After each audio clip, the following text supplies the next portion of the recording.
vous présente le jeu Micro Macro, un jeu coopératif à partir de 10 ans pour 1 à 4 joueurs et une durée de partie d'environ 30 minutes.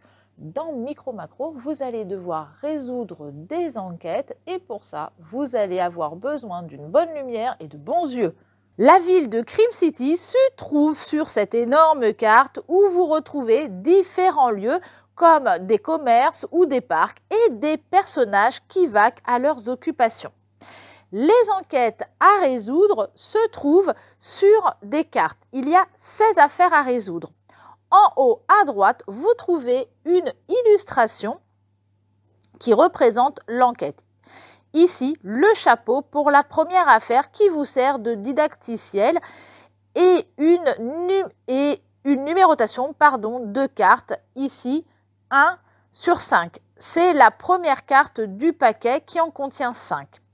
L'un des participants prend les cartes et lit la première. Il sera l'enquêteur en charge de l'affaire. Pour cette initiation, vous devez trouver comment José Branca a perdu son chapeau. Il se dirigeait vers le bar de son quartier qui se trouve à l'est de la ville, entre le parc Neptune et la quincaillerie. Votre première mission est de trouver le bar avec l'illustration de José, donc qui est que l'on retrouve ici. La carte est mise de côté. Donc en fait, quand on la tourne, voilà, on vous dit bien, en fait, c'est cette illustration. Quand on tourne la carte, on vous dit donc votre première mission. Donc vous devez retrouver José ici qui se gratte la tête et qui se dit mais où est mon chapeau? Donc qui doit se trouver devant le bar. On met donc la carte de côté et chacun commence à rechercher sur la carte d'après ce qu'on vous a déjà dit. Donc on vous a parlé d'un parc Neptune, d'un bar et tout ça se trouve à l'est de la carte. Donc on va rechercher un petit peu partout sur la carte et déjà essayer de retrouver le parc Neptune. Le parc Neptune, on va le retrouver ici en haut parce qu'on voit, disons, le personnage Neptune qui tient son trident. Ouais, voilà, son trident.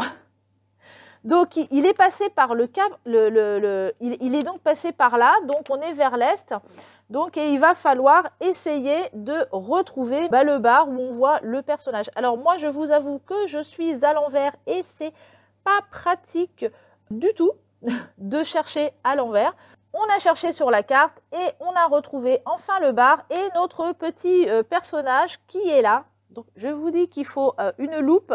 Alors d'ailleurs, il y en a une de fournie dans la boîte de jeu, mais bon, elle n'est pas très efficace. Hein. Si vous avez quelque chose de plus efficace, ou alors de bons yeux et une bonne lumière au-dessus de la carte. Et là, on trouve bien notre petit José, comme l'illustration, qui se trouve là.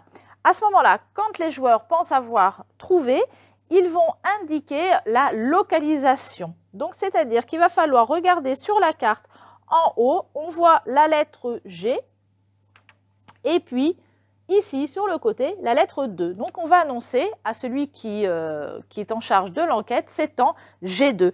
En ce cas, celui qui est en charge de l'enquête, va vérifier sans rien dire si c'est bien en G2.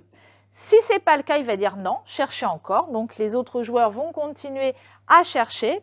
Il ne dit rien. Si c'est le cas, il va pouvoir lire la carte et on continue l'enquête. Ici, on va lui dire bien joué, vous avez trouvé le bar. José s'y trouve devant et il est surpris que son chapeau haut de forme ait disparu. Pourtant, il l'avait encore sur sa tête au stand de saucisses situé au nord-est du parc Neptune. Il en est sûr.